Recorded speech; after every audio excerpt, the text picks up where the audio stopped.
దృశ్యం న్యూస్. మెదక్ జిల్లాలో ఉపాధ్యాయ మరియు పట్టభద్రుల శాసనమండలి ఎన్నికలకు సంబంధించి ఎన్నికల ప్రవర్తన నియమావళిని ప్రతి ఒక్కరూ పొలిటికల్ పార్టీ ఇండిపెండెంట్ అభ్యర్థి తూచా తప్పకుండా పాటించాలని జిల్లా కలెక్టర్ రాహుల్ రాజు సూచించారు.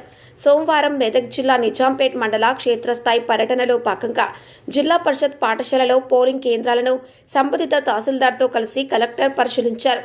సందర్భంగా ఆయన మాట్లాడుతూ ఎమ్మెల్సీ, గ్రాడ్యుయేట్ మరియు టీచర్స్ ఎన్నికల నిర్వహణకు జిల్లాలోని 21 మండలాల పరిధిలో గ్రాడ్యుయేట్ 22, టీచర్స్ 21 మొత్తం 43 పోలింగ్ కేంద్రాలను ఏర్పాటు చేసినట్లు తెలిపారు. ఈ ఎన్నికలకు బ్యాలెట్ పేపర్స్ ఉపయోగిస్తారని, అవసరమగు బ్యాలెట్ బాక్సులు సిద్ధం చేసుకున్నట్లు చెప్పారు. ఎన్నికల ప్రవర్తన నియమావళి అమలు కట్టుదిట్టంగా జరగాలని, ఎక్కడా ఎటువంటి అలసత్వం ఉండటానికి వీలు లేదని అన్నారు. జిల్లాలో ప్రశాంతంగా ఎన్నికల నిర్వహణ లక్ష్యంగా ముందుకు పోతున్నామన్నారు. కార్యక్రమంలో తహసీల్దార్ సురేష్ కుమార్, రెవెన్యూ సిబ్బంది పాల్గొన్నారు. దృశ్యం న్యూస్ ప్రతినిధి సిల్వర్ రాజేష్, మెదక్ జిల్లా. మన మెదక్ డిస్ట్రిక్ట్కి సంబంధించి గ్రాడ్యుయేట్స్కి ప్లస్ టీచర్ కాన్స్టిట్యున్సీకి కూడా రెండుకి కూడా ఎలక్షన్స్కి schedule already election commission announce చేయడం జరిగింది. మరి దాంట్లో భాగంగా మనకి మోడల్ కోడ్ ఆఫ్ కండక్ట్ ఆ రోజు నుంచి అనౌన్స్మెంట్ చేసిన రోజు నుంచి కూడా మనకి already model code of conduct start అయింది. సో మన డిస్ట్రిక్ట్ మొత్తం కూడా 24 అవర్స్, 48 అవర్స్, 72 అవర్స్ ఎస్ఓపి ప్రకారం total model code of conduct మన జిల్లా వ్యాప్తంగా కూడా మొత్తం ఇంప్లిమెంట్ చేయడం జరుగుతుంది. మరి దాంట్లో భాగంగా ఎస్పెషల్లీ మనకి మెయిన్ థింగ్ ఏంటంటే పోలింగ్ స్టేషన్స్. ఆల్మోస్ట్ మండలికి ఒక పోలింగ్ స్టేషన్, గ్రాడ్యుయేట్స్కి సపరేట్ పోలింగ్ స్టేషన్, అదేవిధంగా మనము టీచర్స్ కూడా సపరేట్ పోలింగ్ స్టేషన్స్ మనం మొత్తం డిస్ట్రిక్ట్లో పెట్టడం జరిగింది. సుమారుగా 22 వరకు గ్రాడ్యుయేట్స్, 22 వరకు కూడా టీచర్స్కి పోలింగ్ స్టేషన్స్ ఉన్నాయి. మరి ఈరోజు నిజాంపేట్ మండల్ ఇలా మనకి 2 పోలింగ్ స్టేషన్స్ సపరేట్గా గ్రాడ్యుయేట్స్కి ఒకటి, సపరేట్గా టీచర్స్కి ఒకటి కూడా మరి మన ఈ హై స్కూల్లో పెట్టడం జరిగింది. సో ఇది ఒకసారి విజిట్ చేసినాం. సో ఉన్న పోలింగ్ స్టేషన్స్ కూడా అడిక్వేట్గా ఉన్నాయి. సో ఏఎంఎఫ్, బిఎంఎఫ్ అంటారు, అజ్యూర్డ్ మినిమమ్ ఫెసిలిటీస్, అదేవిధంగా బేసిక్ మినిమం ఫెసిలిటీస్ అనేసి అవన్నీ కూడా అడిక్వేట్గా ఉన్నాయి.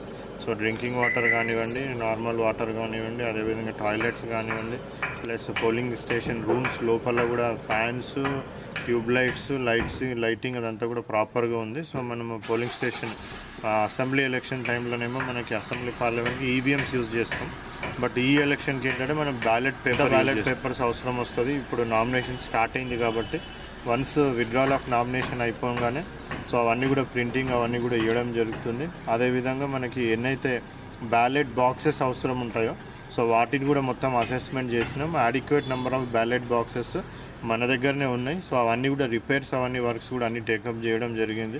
సో ఎమ్మెల్సీ ఎలక్షన్ మరి పీస్ఫుల్గా కండక్ట్ చేసే విధంగా కూడా పొలిటికల్ పార్టీస్కి అందరూ కూడా ఇన్ఫర్మేషన్ ఇచ్చి సో దాని ప్రకారంగా పీస్ఫుల్గా మన జిల్లాలో కండక్ట్ చేస్తాం. సో మీడియా తరఫున అందరికీ కూడా అప్పీల్ ఏంటంటే, ఇప్పుడు ఈరోజు నామినేషన్స్ కరీంనగర్లో స్టార్ట్ అయినాయి కాబట్టి సో అందరికీ కూడా అప్పీల్ ఏంటంటే మోడల్ కోడ్ ఆఫ్ కండక్ట్ కంపల్సరీగా ప్రతి ఒక్క పొలిటికల్ పార్టీ, అదేవిధంగా ఇండిపెండెంట్ అభ్యర్థులు కూడా పాటించాల్సిన అవసరం ఉంటుంది.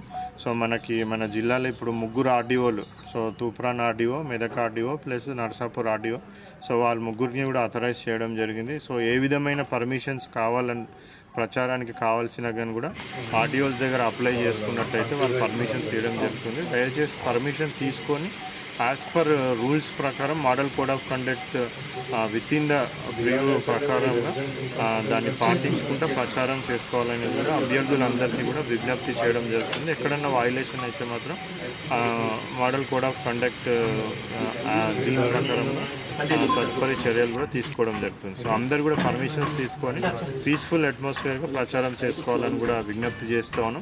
మన జిల్లా వ్యాప్తంగా కూడా పీస్ఫుల్గా ఎమ్మెల్సీ ఎలక్షన్ కండక్ట్ చేయడానికి